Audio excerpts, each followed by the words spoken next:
नमस्कार दोस्तों, मैं विकास आप सभी का स्वागत करता हूं विकास एकेडमी के यूट्यूब परिवार पर। उम्मीद करता हूं आप सभी लोग स्वस्थ होंगे, आप सभी की पढ़ाई लिखाई अच्छी चल रही होगी। जैसा कि आप लोग थंबनेल देख रहे हैं, आज हम लोग पढ़ेंगे 5 ईयर प्लान। ये आपके एग्जाम में, चाहे किसी भी एग्जाम की आप लोग तैयारी करते हो, हमेशा 1 से 2 नंबर के क्वेश्चन आपके एग्जाम में आ ही जाते हैं। तो आइए आज हम लोग 5 ईयर प्लान को पढ़ते हैं और समझते हैं। एग्जाम के लिए बहुत ही महत्वपूर्ण है। तो 5 ईयर प्लान सिर्फ एक टॉपिक नहीं है, यह भारत की इकोनॉमिक प्लानिंग का ऋण है। तो चलिए शुरू करते हैं भारत की सबसे महत्वपूर्ण कहानी 5 ईयर प्लान। आइए एक एक करके क्वेश्चन को देखते हैं और समझते हैं 5 ईयर प्लान को आसान भाषा में। पहले हम देख लेते हैं 5 ईयर प्लान का टाइमिंग, कब कौन कौन सा 5 ईयर लागू हुआ है। तो आप लोग ध्यान से देखिए, एक एक 5 ईयर पहले देख लीजिए, उसके बाद हम इसके बेसिस पे क्वेश्चन करवाएंगे आपको। तो फर्स्ट 5 ईयर प्लान जो है आपका 1951 से 56 के बीच में आया था। ठीक है, 1951 से 56 के बीच प्रथम पंचवर्षीय योजना को लाया गया था, ध्यान रखिएगा।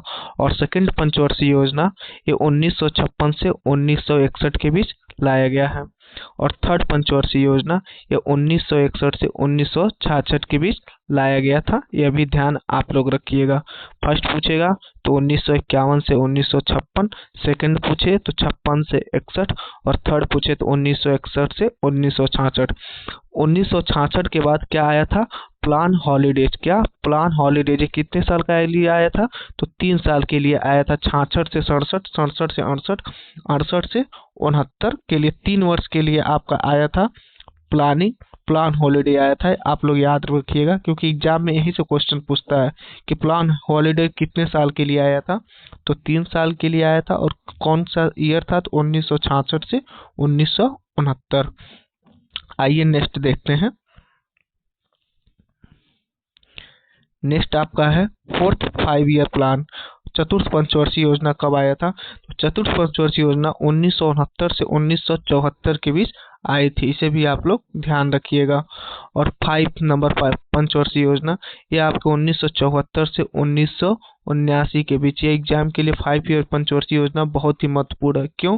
क्योंकि यह एकमात्र पंचवर्षीय योजना ऐसी है जिसे बीच में ही समाप्त कर दिया गया था। ठीक है, याद रखिएगा, इसे बीच में ही समाप्त कर दिया गया था। एग्जाम के लिए बहुत ही महत्वपूर्ण हो जाता है। तो 5 ईयर प्लान 5वीं पंचवर्षीय योजना के बाद क्या आया था? तो रोलिंग प्लान आया था 1978 से 1980 के बीच।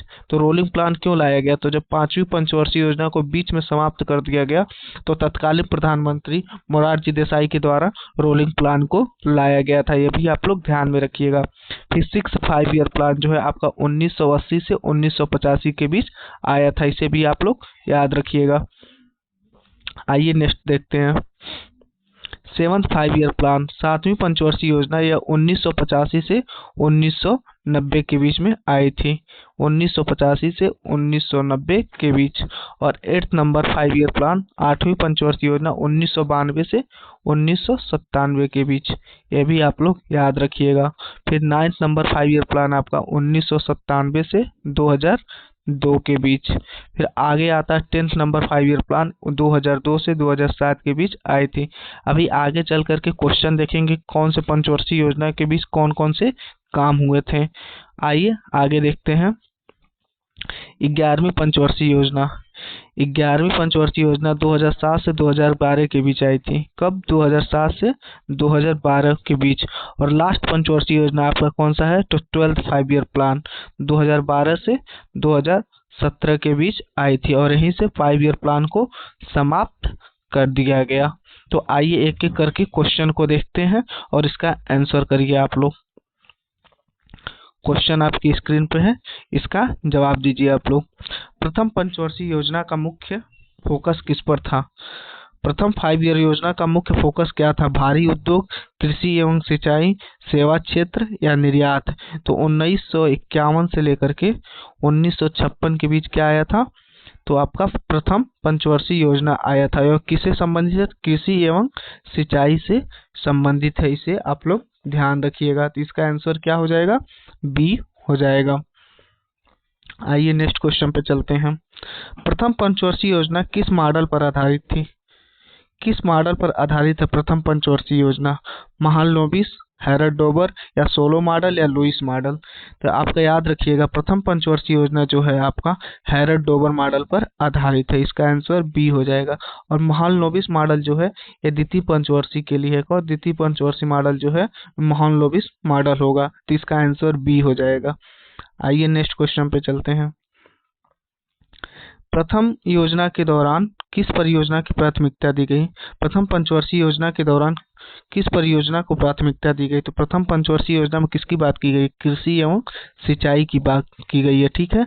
इसमें भाखड़ा नांगल, दामोदर घाटी, हीराकुंड, ये सब प्रथम पंचवर्षीय योजना के दौरान इस सब परियोजनाओं की प्राथमिकता दी गई थी। ये भाखड़ा नांगल जो है कहाँ पर है? तो ये सतलज नदी पर, ये भी याद रखिएगा आप लोग, कहाँ पर? सतलज नदी पर है, ध्यान रखिएगा। और हीराकुंड कहाँ है? महानदी पर है, ये भी आप लोग याद रखिएगा। तो इसका आंसर क्या हो जाएगा? डी हो जाएगा। भाखड़ा नांगल, दामोदर घाटी, हीराकुंड बांध, ये सब क्या है? प्रथम पंचवर्षीय योजना से संबंधित है। 3 नंबर का डी हो जाएगा। आइए नेक्स्ट क्वेश्चन पे चलते हैं।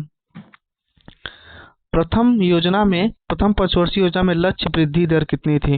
जो प्रथम पंचवर्षीय योजना है इसमें लक्ष्य वृद्धि दर कितनी थी? 2.1%, 2.8%, 3.6% या 4.5%? तो प्रथम पंचवर्षीय योजना में लक्ष्य वृद्धि दर 2.1% रखी गई थी, इसे भी आप लोग याद रखिएगा, जो किस पे? कृषि एवं सिंचाई से आधारित है और हैरल्ड एंड डोबर मॉडल पर आधारित थी। क्या? प्रथम पंचवर्षीय योजना। नेक्स्ट क्वेश्चन पे चलते हैं। द्वितीय योजना किस मॉडल पर आधारित है? द्वितीय पंचवर्षीय योजना किस मॉडल पर आधारित है? तो आपका पीछे बता चुके हैं कहाँ पर, तो ये आपका महालनोबिस मॉडल पर आधारित है, तो इसका आंसर बी हो जाएगा। द्वितीय पंचवर्षीय योजना का मुख्य उद्देश्य क्या था? द्वितीय पंचवर्षीय योजना का मुख्य उद्देश्य क्या था? कृषि विकास, समाजवादी ढांचा, औद्योगिकरण या गरीबी उन्मूलन। कृषि विकास की बात कहाँ की गई है? तो प्रथम पंचवर्षीय योजना में बात की गई थी। यहाँ पर औद्योगिकरण की बात की गई है द्वितीय पंचवर्षीय योजना में। इसका टाइम पीरियड क्या है?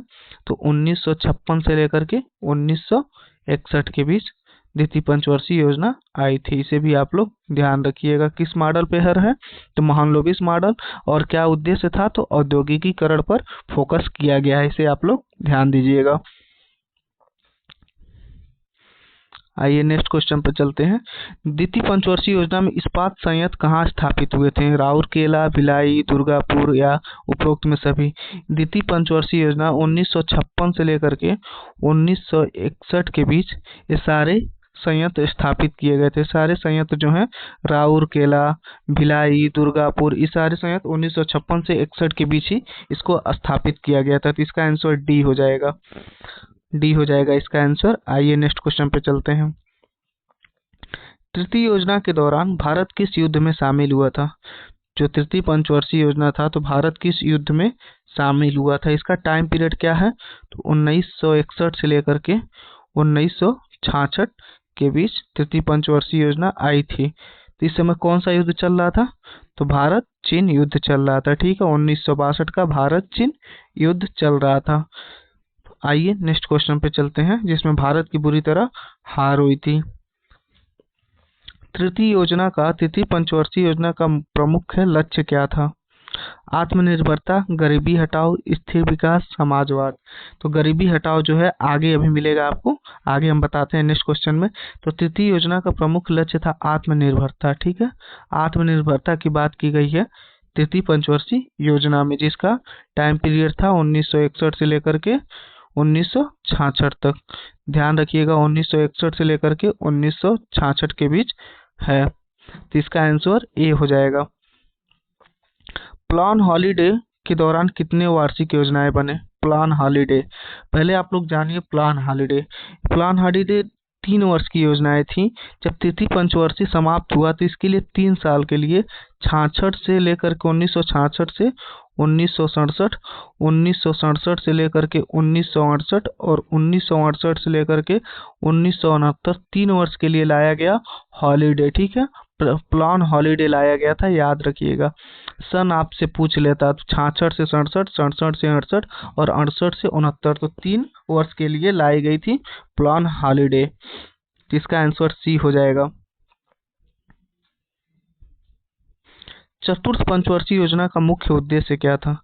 जो चतुर्थ पंचवर्षीय योजना है इसका मुख्य उद्देश्य क्या था? आर्थिक स्थिरता, विकास के साथ समानता, गरीबी उन्मूलन या औद्योगिकीकरण। इसका आंसर क्या हो जाएगा? चतुर्थ पंचवर्षीय योजना का मुख्य उद्देश्य क्या था? तो इसका आंसर बी हो जाएगा, विकास के साथ समानता की बात की गई है। कहाँ पर? चतुर्थ पंचवर्षीय योजना में। इसका टाइम पीरियड क्या था? तो 3 वर्ष का क्या चला था आपका? 1966 से लेकर 1969 तृतीय पंचवर्षीय। उसके बाद 1961 से लेकर 1966 तृतीय पंचवर्षीय। फिर 66 से लेकर 69 तक आपका चलता है प्लान हॉलीडे। फिर आगे चल के 69 से लेकर के 74 तक आपका क्या चलेगा? चतुर्थ पंचवर्षीय चलेगा। इसे आप लोग ध्यान रखिएगा, 1969 से लेकर के 1974 तक। तो इसका आंसर बी हो जाएगा। इस टाइम में कौन प्रधानमंत्री थे? आप लोग कमेंट करके बताइएगा। चतुर्थ पंचवर्षीय योजना के समय कौन प्रधानमंत्री था? तो चतुर्थ पंचवर्षीय योजना के दौरान कितने बैंकों का राष्ट्रीयकरण किया? मोस्ट इंपॉर्टेंट क्वेश्चन है एग्जाम के लिए आपके। चतुर्थ पंचवर्षीय योजना के द्वारा कितने बैंकों का राष्ट्रीयकृत हुआ? आरबीआई, एसबीआई, 14 प्रमुख बैंक या सहकारी बैंक? आरबीआई पूछेगा तो आरबीआई का राष्ट्रीयकरण कब हो गया था? तो 1 जनवरी 1949 को ही इसका राष्ट्रीयकरण हो गया था। कब? 1 जनवरी 1949 को ही आरबीआई का राष्ट्रीयकरण हो गया था। और चतुर्थ पंचवर्षीय योजना का टाइम पीरियड क्या बताए हैं? तो 1969 से 74। ठीक है, तो इस समय 14 बैंकों का राष्ट्रीयकरण हुआ। कितने? 14 बैंकों का राष्ट्रीयकरण हुआ। तो कब हुआ था 14 बैंकों का राष्ट्रीयकरण? 1969 में, यह भी ध्यान रखिएगा। और फिर 1980 में आगे चल करके फिर 6 बैंकों का राष्ट्रीयकरण हुआ, इसे भी आप लोग ध्यान रखिएगा। तो 1969 में कितने बैंक? 14 बैंक। और 1980 में 6 बैंकों का राष्ट्रीयकरण हुआ। तो इसका आंसर सी हो जाएगा। चतुर्थ पंचवर्षीय योजना किस प्रधानमंत्री के समय थी? बताइए। चतुर्थ पंचवर्षीय योजना जो है किस प्रधानमंत्री के समय थी? नेहरू, शास्त्री, इंदिरा गांधी या मोरारजी देसाई? तो बताइए इस समय प्रधानमंत्री कौन थी? तो इस समय प्रधानमंत्री कौन थी? तो इंदिरा गांधी थी, क्योंकि लाल बहादुर शास्त्री का 1966 में मृत्यु हो गया। उसके बाद उस समय के बाद प्रधानमंत्री कौन बनी? तो इंदिरा गांधी बनी थी। ठीक है, तो इसका आंसर सी हो जाएगा। पंचम योजना का प्रसिद्ध नारा क्या था? 5वीं पंचवर्षीय योजना का प्रसिद्ध नारा क्या था? जय जवान जय किसान। ये किसके द्वारा दिया गया था? तो ये लाल बहादुर शास्त्री के द्वारा दिया गया था। तो ये आपका चतुर्थ पंचवर्षीय योजना के अंतर्गत चला जाता है। तो इसका आंसर ये नहीं होगा। गरीबी हटाओ, आत्मनिर्भरता भारत या सबका साथ? तो गरीबी हटाओ का ही नारा 5वीं पंचवर्षीय योजना से संबंधित है। इंपॉर्टेंट है आपके लिए, एग्जाम के लिए इंपॉर्टेंट है, कई बार एग्जाम में पूछ चुका है कि गरीबी हटाओ नारा किसके द्वारा दिया गया है? तो इंदिरा गांधी के द्वारा दिया गया था गरीबी हटाओ नारा। यह भी ध्यान रखिएगा आप लोग। और कौन से पंचवर्षीय योजना में? तो 5वीं पंचवर्षीय योजना में।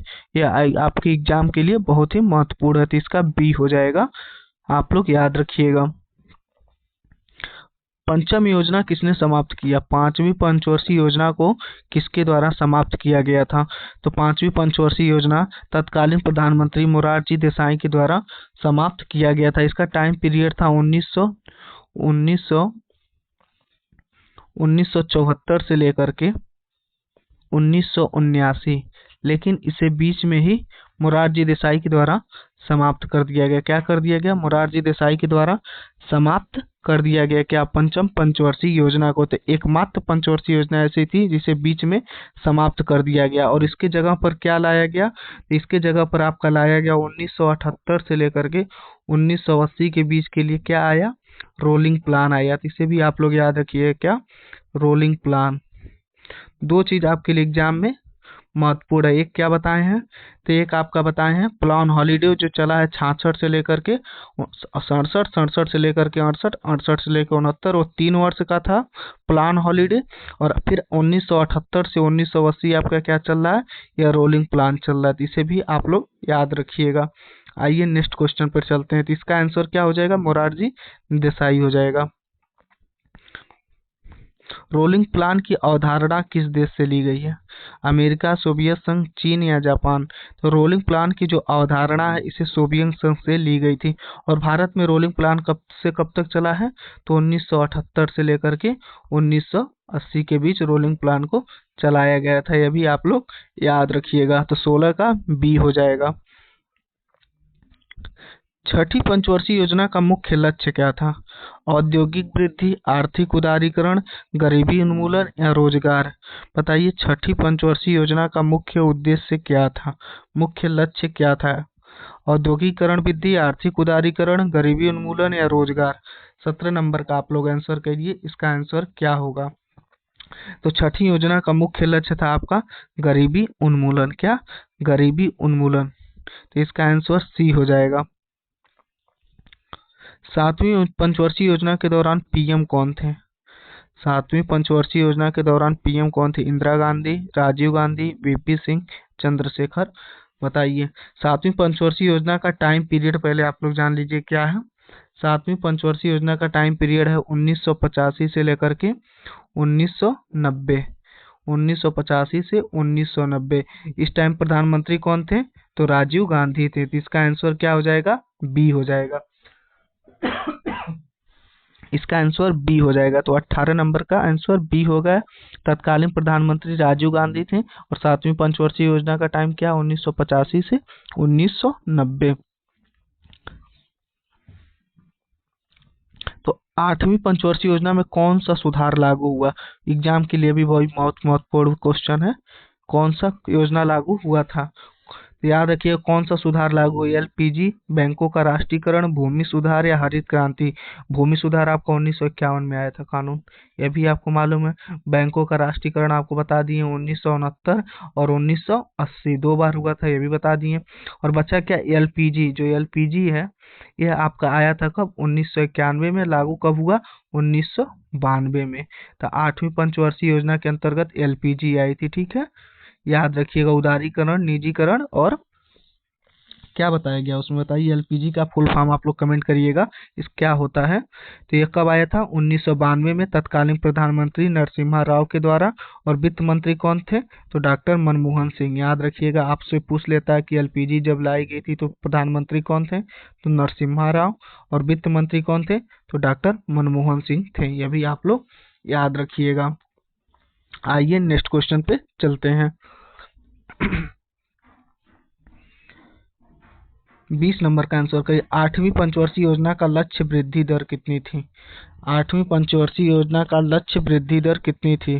तो 7% थी। कितनी? 7% इसका लक्ष्य दर रखा गया था। तो इसका आंसर सी हो जाएगा। ये जो आंकड़ा है, आंकड़ा आपके लिए बहुत ही इंपॉर्टेंट है। आंकड़ा जो है आपके लिए बहुत ही इंपॉर्टेंट है, एग्जाम में कई बार पूछ चुका है। तो याद रखिएगा आप लोग, 7% इसका होगा आठवीं पंचवर्षीय योजना का। नौवीं पंचवर्षीय योजना का मुख्य उद्देश्य क्या है? नौवीं पंचवर्षीय योजना का मुख्य उद्देश्य क्या है? तेज विकास, सामाजिक न्याय, निजीकरण या निर्यात? 21 नंबर का आंसर क्या हो जाएगा? तो नौवीं पंचवर्षीय योजना का मुख्य उद्देश्य था सामाजिक न्याय। ठीक है, सोशल जस्टिस की बात की गई है। कहाँ पर? तो नौवीं पंचवर्षीय योजना के अंतर्गत। इसका आंसर बी हो जाएगा। 10वीं पंचवर्षीय योजना का लक्ष्य वृद्धि दर कितनी थी? 10वीं योजना का लक्ष्य वृद्धि दर कितना है? 22 नंबर का आंसर करिए। तो आपका लक्ष्य वृद्धि दर कितना? 8% है। 9वीं पूछेगा तो आप 7% करेंगे और 10वीं पूछेगा तो आप 8% करेंगे। दोनों आप लोग याद रखिएगा। और प्रथम पंचवर्षीय योजना का लक्ष्य पूछेगा तो कितना करेंगे? 2.1% करेंगे। ये तीनों आपके लिए बहुत ही महत्वपूर्ण है, इसे याद रखिएगा। 11वीं पंचवर्षीय योजना का नारा क्या था? समावेशी विकास, सतत विकास, तेज विकास या हरित विकास? 23 नंबर का आंसर करिए। 23 नंबर का आंसर होगा समावेशी विकास की बात की गई है। कहाँ पर? 11वीं योजना नारा के अंतर्गत। आइए नेक्स्ट क्वेश्चन पे चलते हैं। 12वीं पंचवर्षीय योजना का मुख्य उद्देश्य क्या था? जो 12वीं पंचवर्षीय योजना है इसका टाइम पीरियड क्या था? तो 2012 से लेकर के 2017 इसका टाइम पीरियड है, ये भी आप लोग याद रखिएगा। और इसका मुख्य उद्देश्य क्या था? तेजी विकास, समावेशी व सतत विकास, औद्योगिकरण या रोजगार। तो 12वीं पंचवर्षीय योजना में समावेशी व सतत विकास की बात की गई है, इसका आंसर बी हो जाएगा। आइए नेक्स्ट क्वेश्चन पे। भारत की अंतिम पंचवर्षीय योजना कौन सी थी? 10वीं, 11वीं, 12वीं या 13वीं? तो भारत की अंतिम पंचवर्षीय योजना जो है 12वीं है, इसे आप लोग ध्यान रखिएगा। 12वीं नंबर की अंतिम पंचवर्षीय योजना है। किस योजना में पहली बार समावेशी विकास शब्द आया? किस योजना में पहली बार समावेशी विकास शब्द आया? 9वीं, 10वीं, 11वीं या 12वीं? 26 नंबर का आंसर करिए। 26 नंबर का आंसर सी हो जाएगा। समावेशी विकास का सबसे पहले 11वीं पंचवर्षीय योजना में बात की गई है। किसमें? 11वीं पंचवर्षीय योजना में समावेशी विकास शब्द की बात की गई है। यहीं पर मेरा क्वेश्चन समाप्त होता है। और ये आप किसी भी एग्जाम की तैयारी कर रहे हैं, आप एग्जाम देने से पहले एक बार वीडियो को देख करके जाइएगा। इससे बाहर आपको 5 ईयर प्लान के क्वेश्चन नहीं मिलेंगे, ठीक है। जो भी अगर क्वेश्चन आएगा तो इस सेशन से आपको क्वेश्चन आपके एग्जाम में मिल जाएंगे। सभी लोग अपना ख्याल रखिए, पढ़ते रहिए, मस्त रहिए, खुश रहिए। जय हिंद।